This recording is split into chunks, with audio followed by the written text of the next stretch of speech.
Hi, Richard. Thank you so much for being here today. It's great to see you. Okay. Pleasure to join you. Cheers. Cheers. So, I want to start in London today with your PhD. I believe this is around the time you met John O'Keefe and Lynn Nadel. So maybe we can sort of start there and lead into how you became famous neuroscience for things like memory and, of course, the water maze and many other things. But I want to start in that moment. Can you maybe take me to that moment and what you were doing, thinking Yeah, about? well, I'm not sure I'm a famous neuroscientist, probably more of an infamous neuroscientist, but anyway, Why do you say um, that? Why infamous? I don't know. So first of all, I actually didn't do my PhD in London. I did it at Sussex University to the south of London, down by the coast. And I was doing a pretty standard kind of experimental psychology PhD. And as I was sort of writing it up, it crystallized in my mind something that'd been on my mind for some while, which was that I didn't want to just do plain psychology. I wanted to, with studies of behavior, I wanted to actually get into the brain.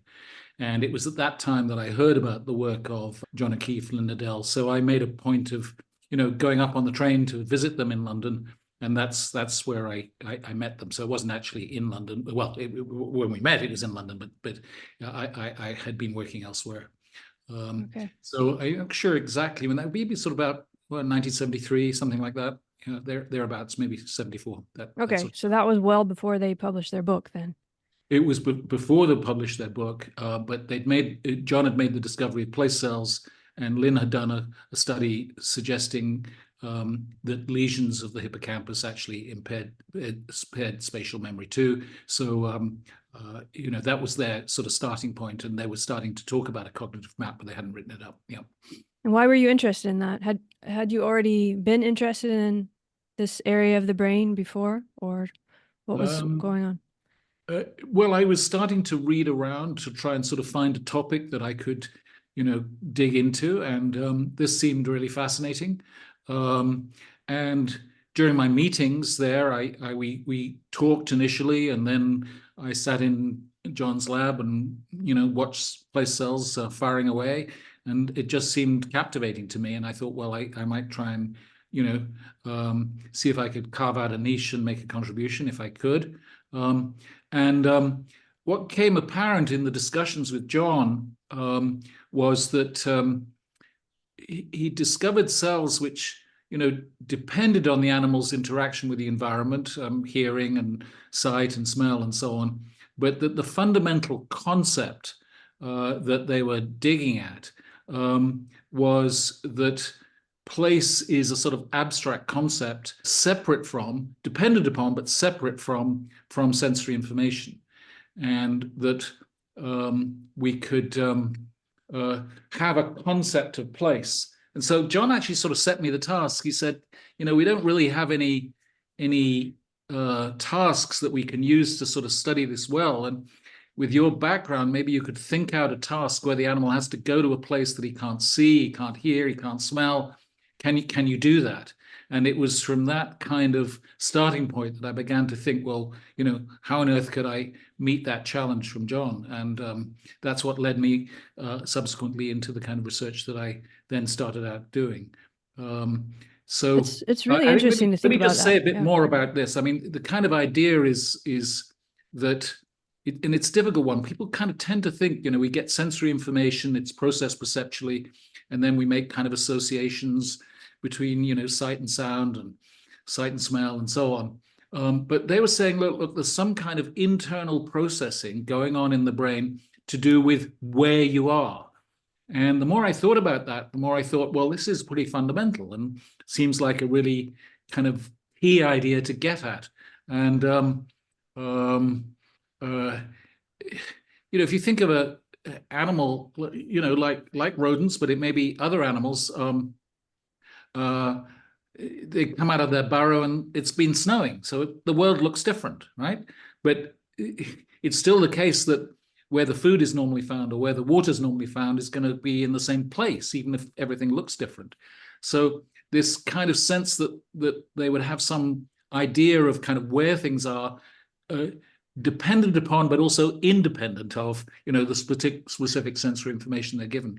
And let's unpack that just a second, because that's really interesting to me. This idea of trying, like, so the body is the senses in a way. I Right. mean, the Yeah. Sure. creature comes out and she is, Yeah. whatever, Sure. the senses. So Yeah. that is the body in a way, from my perspective. So you, as you're saying, of course it's going to be dependent on whatever's happening inside, but in some way these cells, place cells and so on, or at that moment it was place cells, Yeah. were somehow firing for all of that, or some kind of regularity, Yeah. in experienced regularity that didn't necessarily depend on the fluctuations of that sensory Exactly. experience, right? Exactly that. Okay. Exactly that. And let me give you another story. Recently, I don't know, Christmas a couple of years ago, um, my family and I were wandering around Edinburgh, and I thought, oh, this will be fun. I'll take Louise, my eldest daughter, to where she was born, Oh, right? wow. And uh, the hospital building where she was born had been knocked down, and it was now a block of flats, a block of apartments, right? But I knew exactly where it was, right? Wow. And I was able Yeah. to sort of stand there with Louise and say, you know, Lulu, this is where you were born. And that was kind of an exciting moment for both of us because we were in the place. But of Mm. course, it looked totally different from what it had been at the time, you know. Yeah, that reminds me, I was just in Prague, and when I was young, I had this kind of thing for Kafka and Max Yeah, Brod, and I just happened to end up staying in the apartment complex where Max Brod, the person who was the champion of Kafka, lived. It was totally by chance, but something about knowing you're in the space that these that's right. other people were in, there's something very meaningful about it, and That's it's right. I interesting, agree. the continuity Yeah, over time and the connection right. between space, Sure. and of course Absolutely. this has a lot to do with memory, but it is Yeah. a very powerful. Um, it is a very powerful, I don't know if you would call it a skill, or or what it is about the body, that somehow this is happening all the time for us, and that, like, with you and your daughter, I don't know how old she is, but a lot of time has gone by and still that continuity and that powerful feeling is there. That's Um right. Yeah. yeah. Yeah. Yeah. Absolutely. So were you interested in that in a kind of broader sense? Like, I'm wondering about when you were a kid and growing up and starting to study and stuff. Like, how did you, obviously you caught on to this, you wanted to find John. Nobody was paying much attention to this in that moment, even though it was really an extraordinary thing. It was so new and so weird to think of the hippocampus and cells firing for space and all the stuff we've been talking about. So obviously you latched onto that a bit. And I'm just kind of wondering, did you, can you see now, like looking back, any kind of reason for Well, why that lit you not up a bit? not not really, to be honest. I mean, I didn't. I'd been reading a few papers, but they weren't particularly, you know, drawing me in. It was really sitting in John's lab, listening to place cells was the kind of key turning point. But there was one incident during my PhD, which relates also to this importance of the sense of place, a bit like your Kafka story, which was that although I was at Sussex University in Brighton. Uh, you know, many, many years before, I mean, 23 years before I'd been born, in the next door town, which is called Worthing. And one weekend I had not much to do. I thought, oh, well, I'll go find the house we used to live in. Hmm. And so, you know, I chugged off in my car, and I didn't really know quite where it was. I had some idea of kind of roughly where it was. And eventually, after sort of wandering around a whole bunch of streets, I found the street and I found Oh, the house, and it was still there in this oh, wow. case, right? And so I Mm. parked outside, and I had a little conversation with myself. You know, shall I go and knock on the door and tell them that this is where I was brought up? Yeah. But I didn't have the courage to do that. So, you know, I sort of walked up and down the street, then got back in the car and drove off. And about uh, 2 to 3 weeks later, the police knocked on the door of my parents' house, Oh, which no. was, you know, miles away now. I mean, north of London. And they said, your son's been prowling around a housing estate in Worthing, Oh, no. and the neighborhood No. watch people have reported him. And my Wow. mum just burst into laughter and explained to the policeman what it was all about. So, I mean, again, you know, that's an example of how, you know, places can be sort of so important to us. And And that, I think everyone has a story like that. I think that's yeah, a very human thing, that if yeah, you've lived somewhere, I've done that too. I've gone back because we moved a lot when I was a kid, and yeah, I've definitely gone back to places, just, there's something that draws you to be in absolutely. the space. Sure. It's a really kind of an amazing thing. And actually it kind of leads into the next thing, which is I wanted to talk to you about St. Andrews, because there's also a way in which place really does shape us, and it's not, it feels kind of accidental in a way. So you Yeah. had kind of met John and you were interested in all of this and Yeah. Lynn, and then you went to St. Andrews, I believe, and you Well, had, actually, yeah, I'm sorry, my life's a bit more no, complicated because I okay, went go off ahead. a postdoc, a research fellowship on my own, and tried to sort of rise to John's challenge and develop a task that would work, but it didn't. It sort of worked, but didn't quite work. It wasn't there yet. Hmm. And then I got very bored, and I left academic life. Oh, I didn't know that. And I went to help build an exhibition of human biology at the Natural History Museum in London. And then Wow. I joined the BBC and worked in television for a while. And it was during that period, which I found absolutely fascinating because it was a live television program, and we had to, have the program as 24 minutes and 30 seconds long every week, and it had to be live. And so Oh, there was lots of wow. disciplines Yeah. associated with doing all of that, which was great fun. But I had to find science stories. And as this went on, this job, which I found fascinating, nonetheless, I found myself actually more interested in the science than I was in the presentation of the science. Mm. And I thought, right, okay, I've got to go be a scientist. So I left Hmm. there and got the job in St Andrews Oh, as a, wow. I didn't know about that yeah. So interlude. that's How long was that? so, oh well, I was out for about, I don't know, 3.5 years, something like that. Oh, wow. So by that time, by the time you re-entered, the book Hippocampus as a Cognitive The Map book had was been probably, published. The yeah. book had been published the year before. Yeah, Okay. yeah, yeah, But yeah. you still had this task, which was to develop To develop this thing. some, Okay, yeah, so then something really amazing happened, yeah. which was that I joined this department.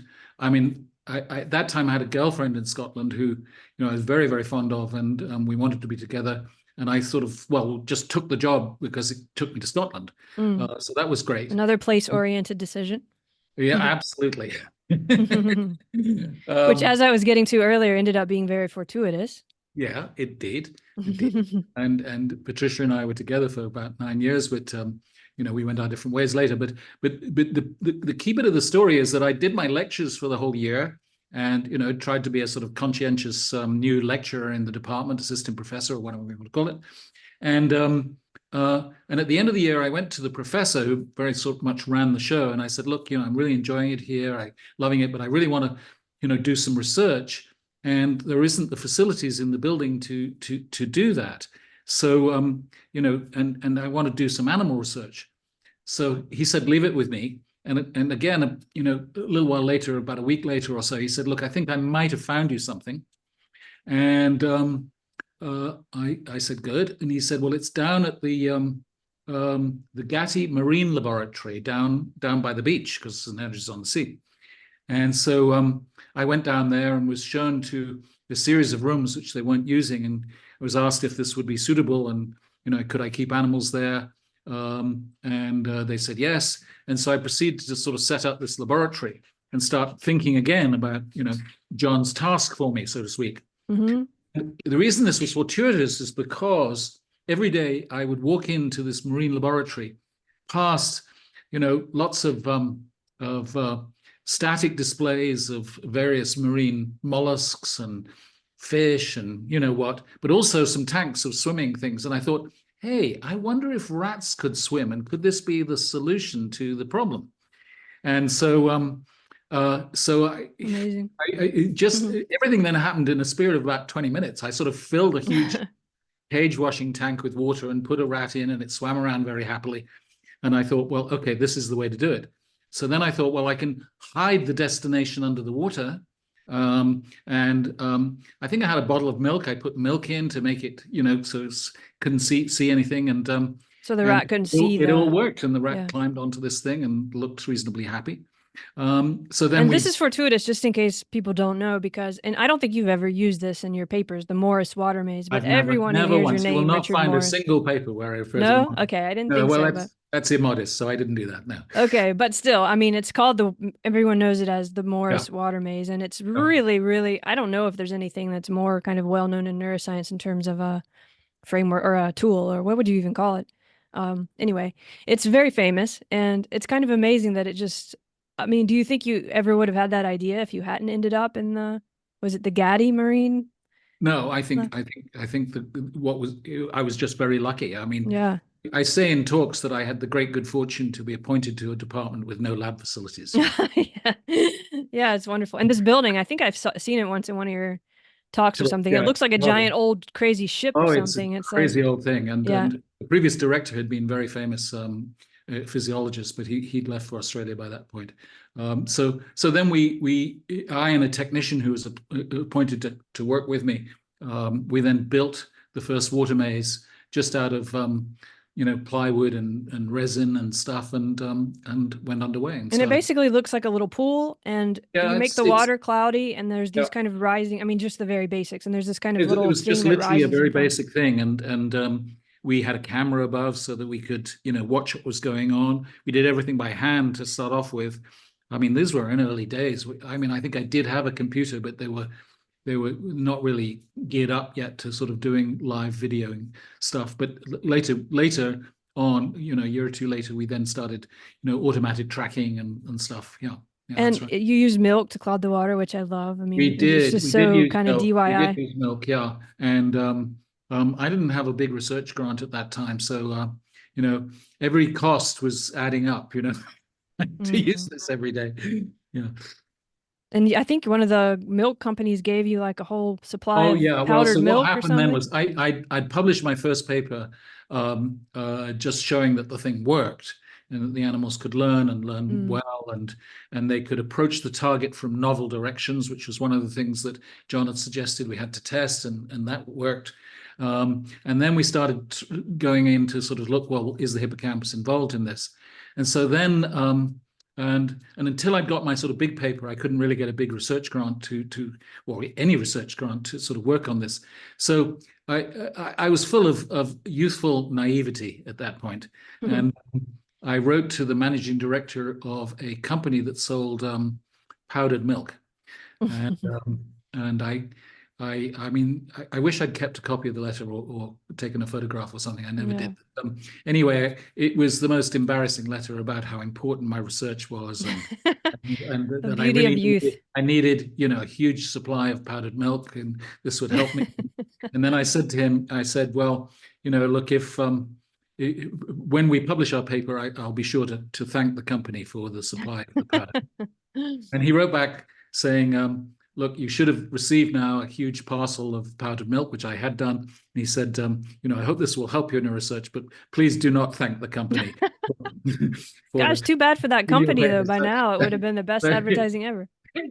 Yeah, that's what happened.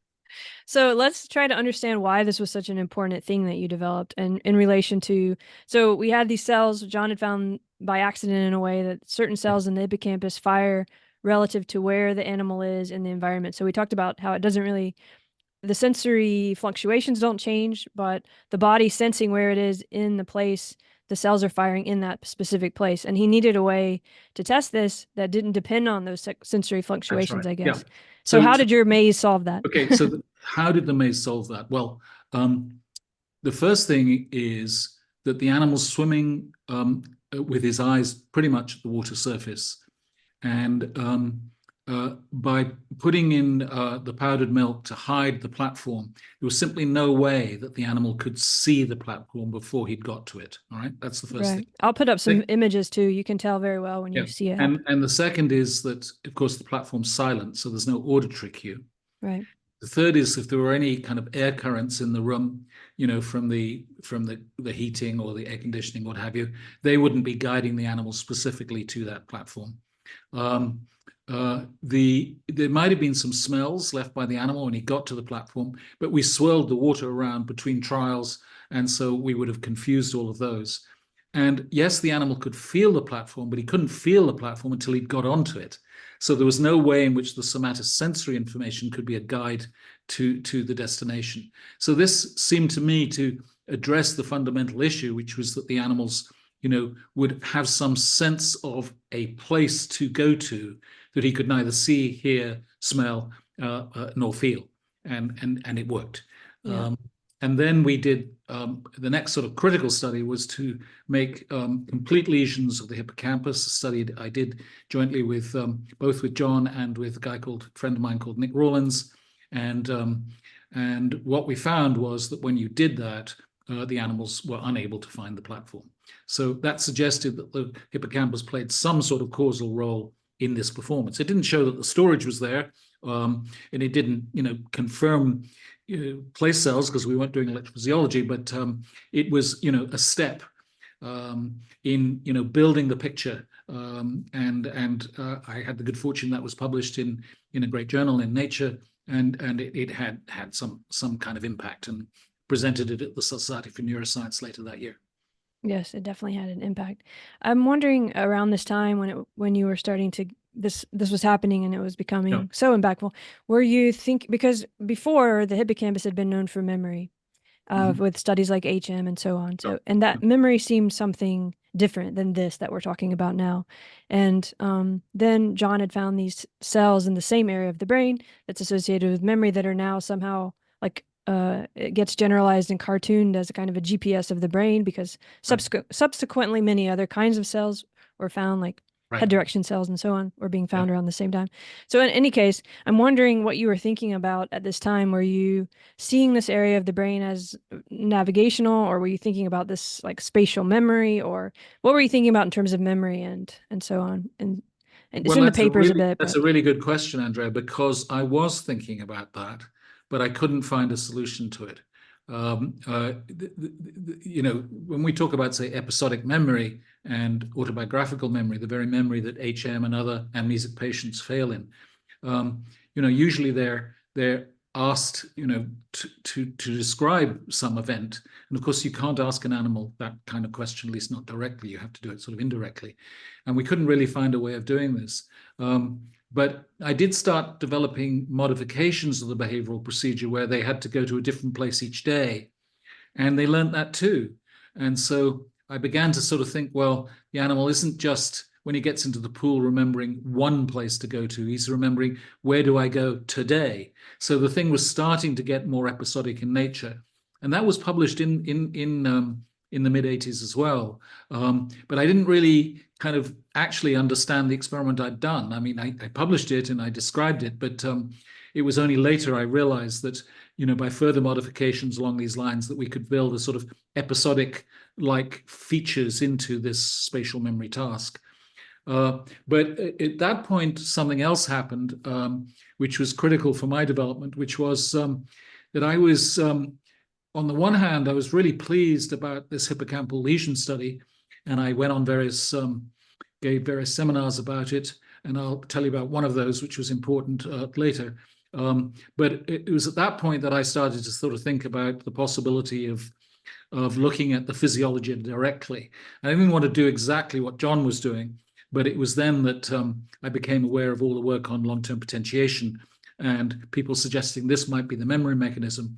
So then I had the challenge in front of me of kind of, well, how do I investigate whether, activity-dependent synaptic plasticity could be involved in this learning? And that then became a whole branch of research. But let me just segue a tangent for a moment to say something which for me is historically sort of important, is that I made a trip to Canada. And during that time, I was asked to go and give a talk in the town of Lethbridge, which is in Alberta. Pat and I took the train across Canada. We were going to Vancouver. She had a meeting, a scientific meeting in Vancouver at the end of the year and end of the summer. And so we sort of timed it so that she could go to her meeting and I give my talk in Lethbridge. And so I gave this talk about the water maze, and it was the first time they'd heard about it. And they, in the lab there, started calling it the Morris water maze. So the origin of the name Morris water maze is not from me. It came from a bunch of scientists in Lethbridge in Canada. Wow, that was really early on then. No wonder it stuck. And so I'm very grateful to them for having done that, because I didn't want to name something after myself, but it helped to disseminate the idea that that this was sort of somehow different in some way.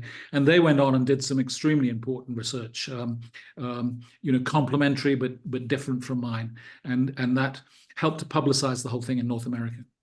Yeah, well, it's very rare that an experimental method can be so clean and so understandable and so on purpose. I can't actually think of many others that. Well, there's another funny one. There's another funny one that I think is nice is that there's a guy called Ed Southern who's a biochemist, and he at the time was working in Edinburgh, and then he moved to Oxford, became a very famous professor in Oxford, Ed Southern, and he developed a blotting technique which is called Southern blotting, and then when further developments were made for example, looking at proteins, since they already had Southern blotting, they called it Western blotting, and so on. So the Southwest and so on in the all comes from the name of Ed Southern. So that's really funny. That's actually very lucky yeah. for him. Yeah. So were you thinking of navigation as separate from memory? Like when you were you reading Tolman already? Were you reading John and Lynn's book? Or were you also starting to think of these things as not necessarily distinct? Obviously, in your own work and papers, I you were. was, but the tasks we had were basically navigational tasks. So, I did describe them in navigational terms, place navigation and this kind of thing, rather than using the language of memory. But later, as I got more involved in trying to investigate whether long-term potentiation or something like it was happening in the hippocampus, I began to think more widely about memory generally, and this fueled my interests a lot. And so I actually did a sabbatical in California, University College Irvine, in the laboratory of a guy called Gary Lynch, who's a remarkable figure who's played a very key role in the development of work on the neurobiology of memory. And it was there that we started testing a drug that he was very interested in that might be able to block long-term potentiation. And we did some studies with this drug, lupeptin, and they produced effects, but they were kind of mild. We managed to publish them. But while I was there, I was approached by a guy called Eric Harris, who said, well, have you seen this amazing paper of Graham Collingridge's in which he's got a drug called aminophosphonovaleric acid, APV, that appears to block LTP very selectively. So I read the paper. And then when I got back to Britain, I approached Graham, and he said, well, you must write to Jeff Watkins. And Jeff Watkins was a medicinal chemist working in the pharmacology department in Bristol. And he sadly recently died at a great age, but he was a remarkable chemist who developed a whole range of compounds that could interact with excitatory receptors. And he, together with his colleagues, worked out the whole way in which you've got NMDA receptors and AMPA receptors and so on, using these different kind of compounds. And fortunately, I had a chance to go and meet with Jeff and talk to him about how I wanted to try this in the water maze. And he supplied me with some APV free of charge from his laboratory. And we then, 1986, found that if we infuse this using an osmotic mini pump into the hippocampus, that would also block learning in the water maze. So that was very exciting because we now were not damaging the hippocampus. We were just temporarily blocking the ability for it to allow synaptic weight changes to occur. So it's a much more subtle manipulation. And that's fascinating. That gets more towards synaptic tagging, your other work. That came later. That's right. Yeah, that's heading in that direction a bit. I can already see so then just for people who don't know, we should probably say like long-term potentiation. It's kind of this Donald Hebbian, I mean, to generalize cartoonish, neurons that fire together, wire together kind of thing, so that you're actually changing offline with online, so to speak. That's right. Yeah. That's right. Exactly. Yes. And it's a fascinating physiological phenomenon. It may be induced normally using different parameters than are used in the conventional lab experiments in physiology, but that doesn't really matter. The key point was that you could change the strength of synapses, and you could do so selectively depending on what inputs they're getting. So this is really fascinating because you have memory, you have learning, you have navigation, and you're already in a way bridging all of those things, but I guess you could not have possibly made all those connections and seen all that at the time because that's right. It was all swirling and just kind of happening. Sure. And then, so then what happened after that? So I, published the 86 paper also in Nature, and then an 89 paper in Journal of Neuroscience. And I presented a poster at a meeting of the European Neuroscience Association in Stockholm, in Sweden. And that was 90s. Yeah, 1990, something like that. That's right. And while I was there was a poster being given by a couple of very young people, PhD students from Oslo, about the idea that you could impair the water maze with dorsal hippocampal lesions, not ventral, which in the human brain would be posterior, not anterior. And it looked like a very convincing study, but I raised some queries with them. We had a nice sort of discussion. And a couple, you said they were, right? I were a couple, Yeah. man and a girl, and I talked with them for some while. And I said, look, isn't there a better way we could do this using a chemical lesion rather than an aspiration lesion? They said yes. So I said, would you want to come to my lab to do this? And they were, of course, Edvard and Maj-Britt Moser. And so they came a little bit later. They had to finish their PhD. They came later, and we did that study in Edinburgh together. Yeah. Another amazing kind of place connection. Well, it seems, I think this is a general point we need to make about science. We sort of tend to think, and I think your book could be really valuable here of telling the personal stories. We tend to sort of think we sit and read the journals and then work out what to do, but actually, the meeting of people and the discussions between people is a central part of this. And I think it's a really interesting issue right at the moment, because for all sorts of reasons to do with climate change and post-COVID time and so on, people are not traveling so much now. They're doing things just like you and I are on Zoom together. And we may be missing out on those sort of fortuitous face-to-face meetings. Do you have the same sense of humor? Can you get on and so on? That actually, luckily we met in person before, so that's right. Yeah, exactly. Otherwise, it would have been I hate totally meeting different. people for the first time on Zoom. It's terrible. Yeah. You've got to meet once you're friends. It's fine. It's okay. Yeah. But I think you're right. I mean, I don't think we understand that this is a different kind of a place that we're in here, and it doesn't afford the same things as being in physical space together. And they're just different. And I don't think we've really understood that yet. And and I think it actually connects to the sensory body that we were talking about in terms of how we are processing and learning and the meaningfulness of space over time. And I mean, that would be a whole other conversation we might have to have at some point. But for now, since we don't have much time today, I'll just try to keep it on. But I'm glad you brought that up, because I think it's a very important point. But so for those who don't know, this young couple who did end up coming to work at your lab, and I think working with the water maze, right? They worked with the water maze with me they were with me for about 3 years. But then towards the end of that time, we had a 3-year grant, and they were about 2.5 years into it when Edvard came to see me and said, we've done some field potential physiology, we've done lesion work, we've done behavioral work. What we'd really like to do now is to learn about unit recording, single cell recording, which I didn't have in the lab at that time.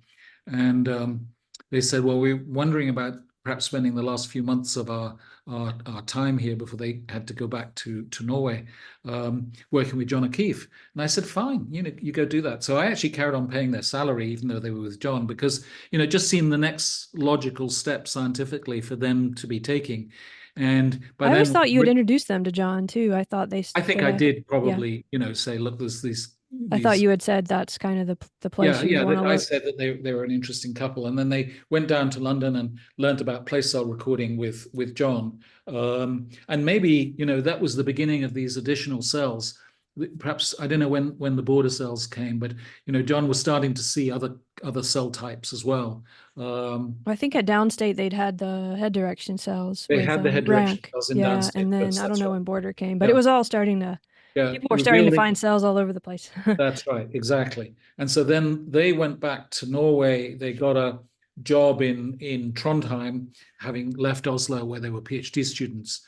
And it was then about 5 years later that they discovered the grid cells. Yeah. Were they already married? Did they have their kid? They were married with them? They were not only married; they had 2 kids. Yeah, I feel like they had their kids in your lab and stuff, right, or something. We had a blanket on the floor where the 2 little babies were playing. So sweet. Yeah.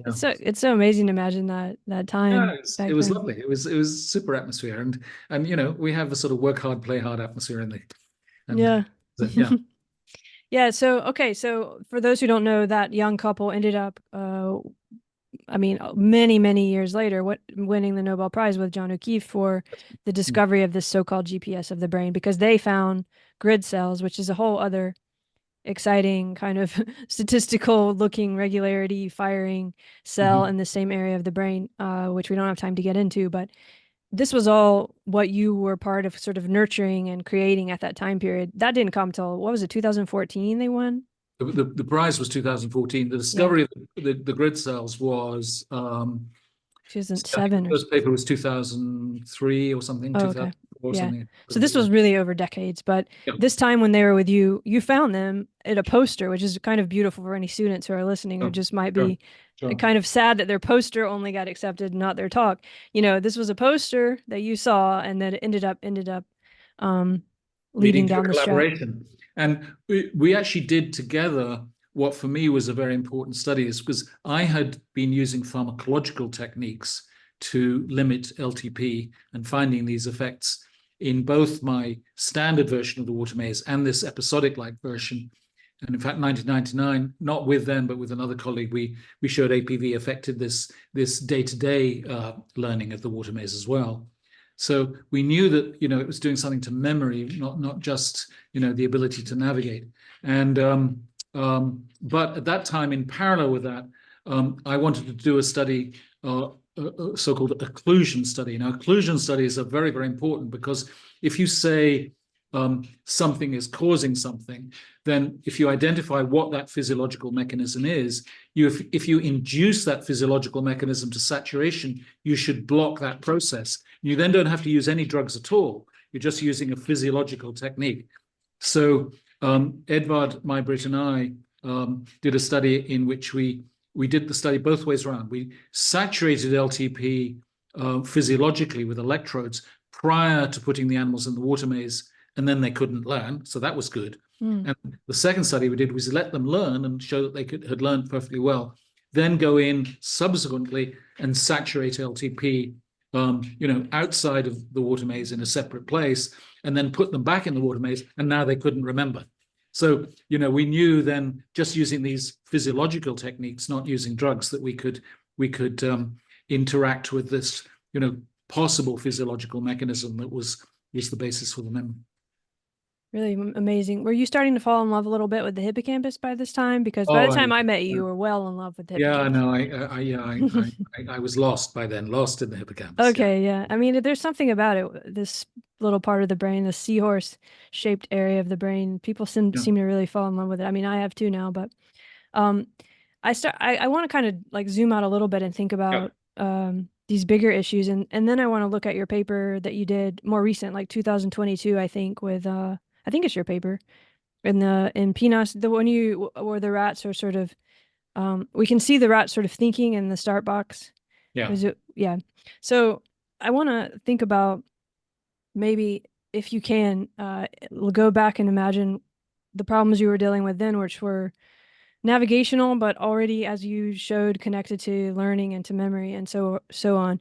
And I wonder sort of how over these years those things have clarified or not clarified, become more yeah. blurred Okay. together, or what? Yeah, well, that's great. I think that's good. So there are two key concepts here, which are not necessarily connected, but I was trying to sort of work out, might there be a connection between them? So the first concept was a problem with the idea of place cells and cognitive mapping, which I put to John quite early on, and I actually published a paper about 30 years ago about this problem, which is that place cells are defined as cells that fire if and only if the animal is in a particular location. So if he's in a location over here, one set of place cells are firing. If he's in a location over there, a different set of place cells are firing. And although you do see some place cells with multiple fields, most of them have basically a single prominent field. So this presents the problem that the rat in the water maze is put in to the pool at one particular position. We'll call that place A. And he now needs to get to place B, which is where the hidden platform is. How does he, at place A, access the information about place B without first going there? Because if place cells, by definition, are defined as cells that only fire if and only if the animal's in that location, then at his starting position, the place cells corresponding to the target cannot be firing. And so it didn't seem to me that this would necessarily be a map that could be useful. It might be a map that tells you where you are, but it wasn't clear to me that it was a map that would enable you to navigate. So that leads on to the later 2022 paper, and we can come to that in a moment. But there's another kind of issue, which is also conceptual, which has to do with the memory of events. An event happens in your life, and let's think of something. Okay, let's take, say, a traffic accident. Okay, you're driving along and you see a traffic accident. Okay, and the police are already there, so you drive past, you get home, and then once you're home, your partner says, you know, how was your day? You say, your day was great, but I saw this traffic accident on the way home, right? So what's the first question your partner asks you? Well, they say, well, was anybody hurt, right? Mm-hmm. And you say, I don't think so. It wasn't a really big accident. I don't think anybody was hurt. But, and then the next question is, where did it happen? Mm-hmm. Now, suppose you said to your partner, oh, I don't know where it happened. I just saw an accident. Wouldn't that be a weird reply? That'd be a really weird reply. Yeah. So some sort of automatic binding happens between the event and the place where the event happens, right? And you weren't trying as you drove past in your car to say to yourself, God, I better remember where this accident happened so I can tell, you know, my partner when I get home. There's no intentional aspect here. It just sort of automatically binds the two things together. And so this kind of leads into the notion that episodic memory is some kind of binding of what and where, and possibly of when as well. Although that's more complicated, but certainly some kind of binding of what and where. And so maybe there was a way of linking memory to all this navigational stuff, because if the hippocampus and the grid cell framework, the place cells, the head direction, so on, is giving an animal a very rich description with different sorts of cell types of where it is, where it's going, you know, the metric of space and so on, perhaps that provides a framework into which to put events, right? Some kind of binding could happen. So, and I think that kind of idea is developed in a number of people's minds. I mean, not just me. And the question is how to sort of address it. And I don't think it's been done very well, to be honest. If you look at the human literature, people talk about episodic memory of, you know, university students learning lists of words in a laboratory, right? It really tests the where aspect in any particular sense, where they still call it episodic memory. So it's a little bit lazy on their part to do that. And equally in the animal work, there's been, you know, hundreds, if not thousands of papers on place cells, but not very much has attended to the issue of what events happen in these places. And that's hard to do, but somehow one has to try to sort of do that. And I think that's a big challenge for us in the future, to try and get the animals to sort of remember some event.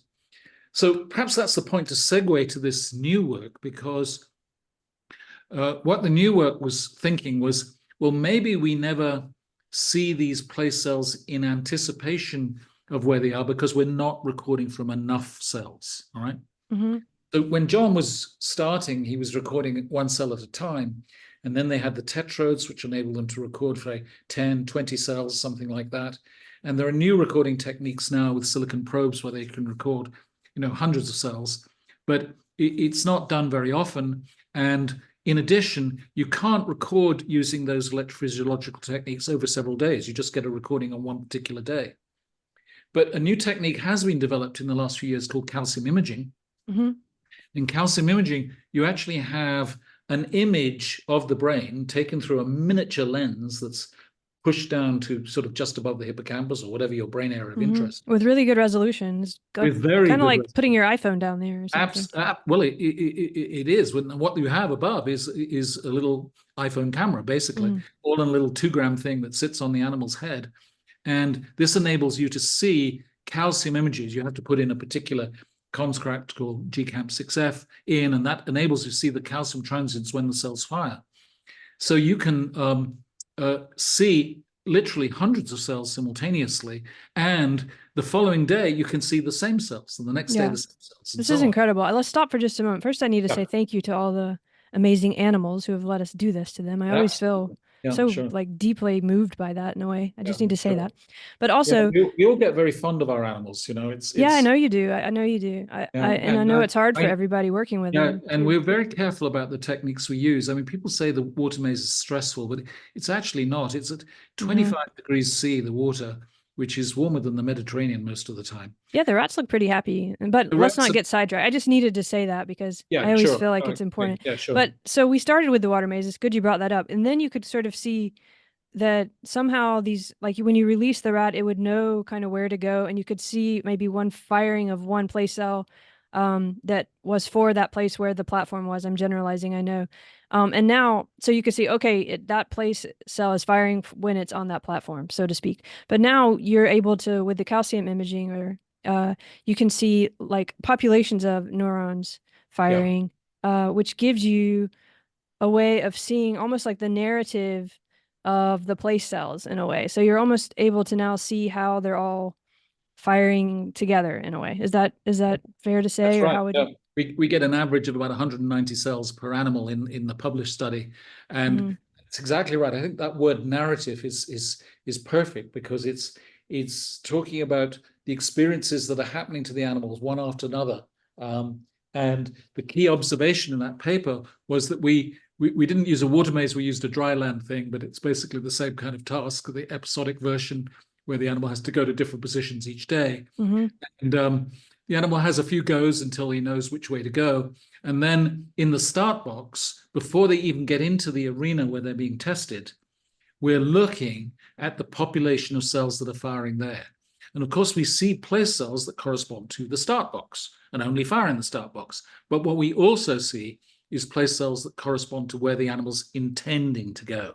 So he's, as it were, planning what's going to come before. Which is really beautiful if you think about Tolman and kind of where you started with John and the cognitive map and Lynn, because in a way you're now putting this little camera in and watching the rat before it begins, just as Tolman would have probably wanted to do. That's right. Exactly that. And what you see is that what we would say they kind of plan or think, or they are doing what was proposed, that they're sort of playing out these little paths that they will then take. So you can see, so I guess we should say they've been trained in this environment. So they've already run all around it, and you've already seen what happens in their brain as they do that. So you know what place cells fire for where. So, and the environment is very structured. So, you know what's going to happen in the brain. Like it's just the same way if you show an image to the brain, it's going to fire in a certain way for that image in that certain space. So it's very controlled. And so then you can see when they're just in the start box that they're sort of playing out these routes that they've already taken in previous times in the box, right? To try to find whatever it is that they're going to find. So you can see their little brains kind of doing that, what we think of as thinking or memory. That's right. Yeah. And that's exactly the way we think about it. I mean, one could, to be very academic about it, say, well, they're just playing out things that have happened from the past. But we are now doing a new study in which we're trying to investigate whether they're just playing out what's happened in the past or whether they're thinking and anticipating. And I don't want to go into the details of that because it's an experiment that's still sort of underway and we're not, finally sure of the results. But we think we can distinguish between them just playing out a path that they've taken before and thinking out a destination. And we've devised a way where they have to go to a particular destination using a different path from before. Oh, that's interesting. Still see the destination cells in the start box. So we think it is planning. That's fascinating. I can't wait to read that. This really gets, just to kind of toss a few kind of crazy things in here at the end. This is very interesting because, I mean, as humans listening to this who haven't followed all this, it can sound really weird to think of rats thinking, but of course they are. I mean, in this very sense that we describe, but that's different than what you might think of as remembrance. I've heard you called it before.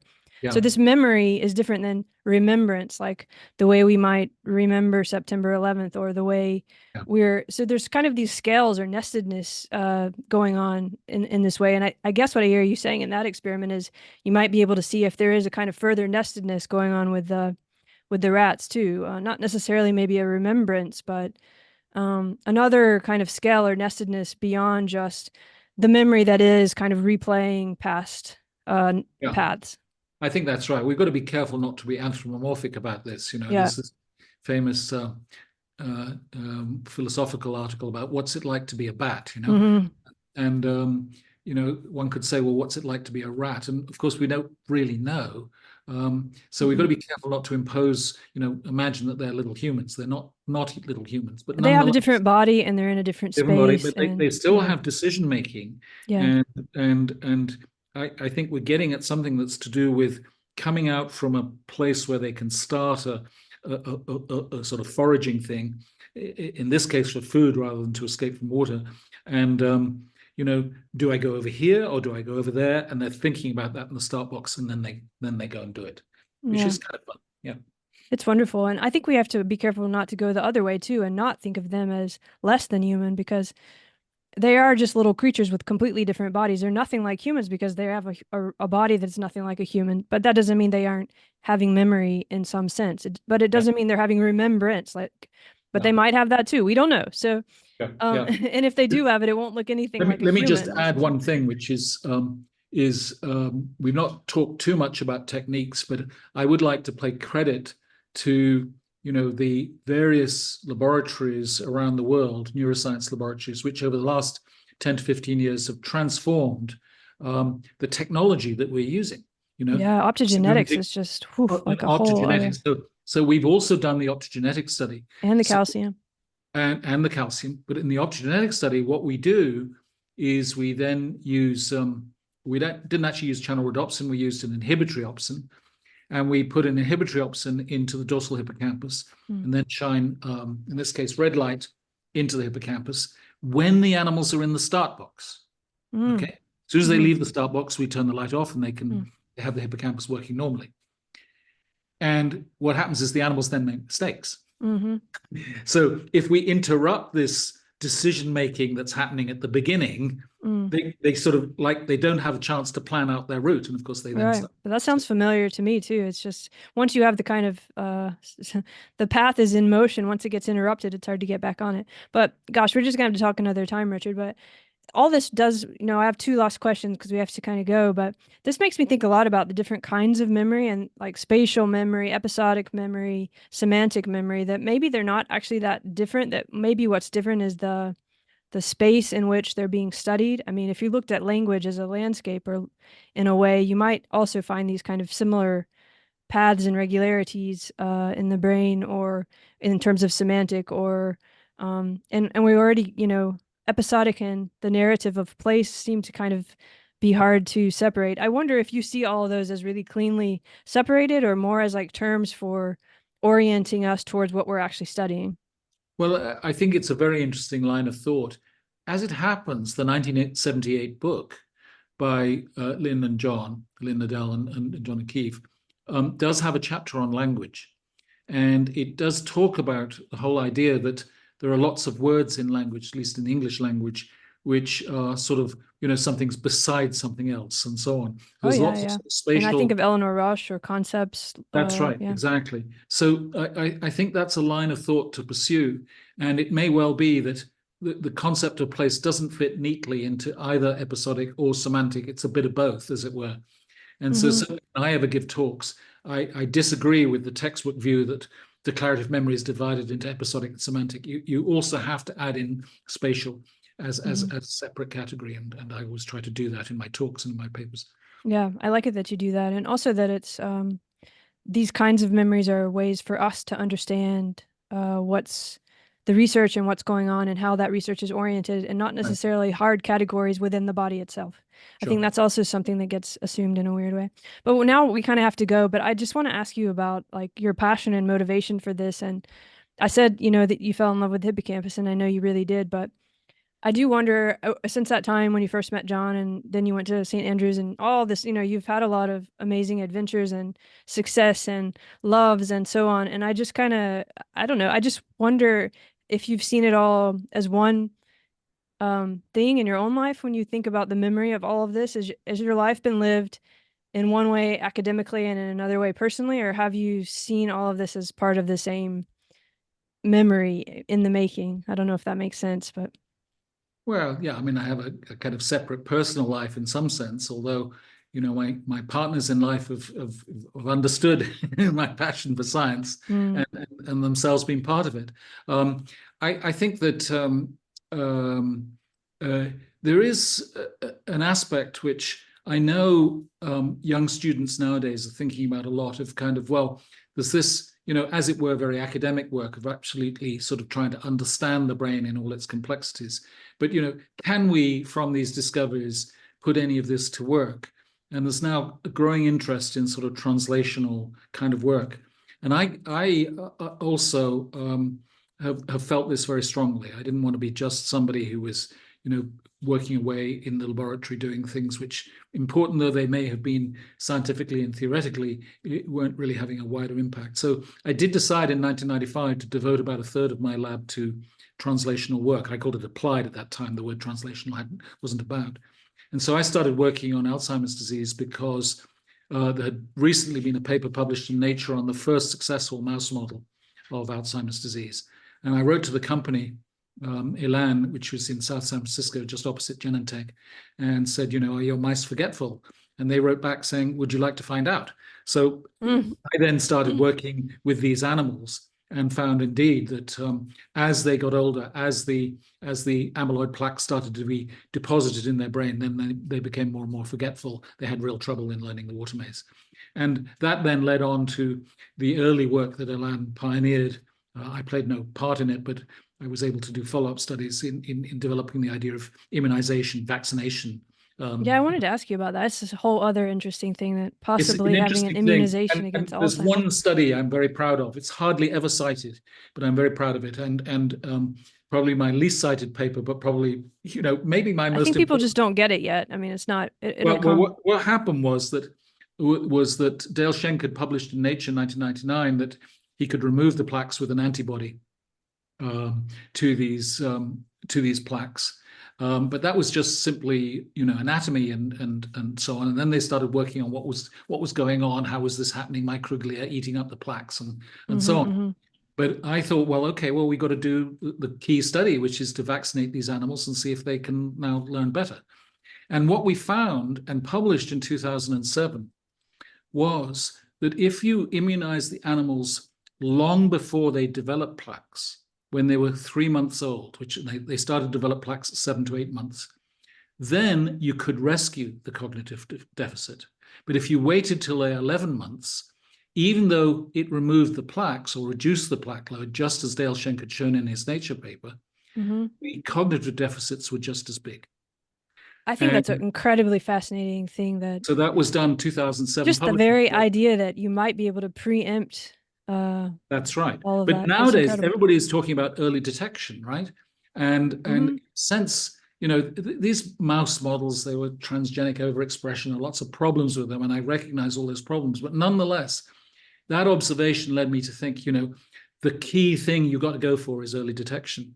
And I've been sort of trying to talk about that in talks. Well, hopefully some young person listening to this will pursue this, because it might be the polio vaccine was nobody could have imagined, and then suddenly it cured hundreds, millions of people. So, I mean, who knows? So I've touched that field. I wouldn't say, made it. Yeah, you've done so much more than we've been able to touch on here in this very limited time. We didn't even go into synaptic tagging and all that. We'll just have to talk again if you're willing, and maybe focus on some of those. Itself is a fascinating story, and it relates to a talk I gave about if you really want to improve memory, the best way to do it is actually to enhance forgetting. But I let's love that too, the importance another of time, forgetting. another time. Another time, because I do have to go and I know you do too, but Yeah. this has been wonderful. And I thank you for your work, and I appreciate it very much, and I appreciate you, and I look forward to talking to you again. Been a pleasure to talk with you, Andrea. All right. Cheers. Bye, Richard. Be well.